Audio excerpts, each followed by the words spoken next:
C'est Goul Michael. Bon, vraiment, le match était très difficile pour nous. Très difficile. On est venu sur un terrain qu'on ne maîtrisait pas. Les adversaires étaient très forts, mais on n'a pas démérité. Les gars avaient l'esprit de combativité.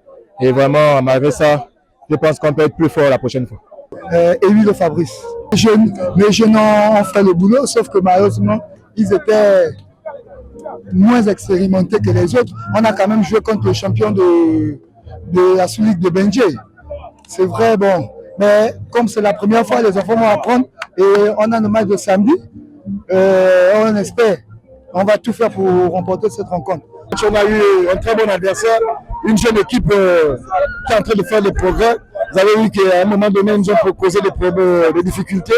Et je sens qu'à la longue, c'est une équipe qui aura son mot à dire dans le championnat de l'Europe maritime. Donc félicitations à cette jeune équipe. C'est vrai qu'on a gagné. Tout est possible encore dans le football. On sait que nos concurrents ont gagné un match contre l'équipe adverse. Et tout reste possible au football. Donc nous sommes positifs. Quelque chose peut se passer, quelque chose peut arriver. Mais si c'est le cas contraire, on souhaitera bonne chance aux champions.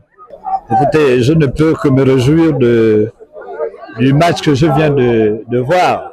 Il faut se dire que AS Nandipo, c'est la première fois que cette équipe arrive à jouer avec le champion de la 3e division.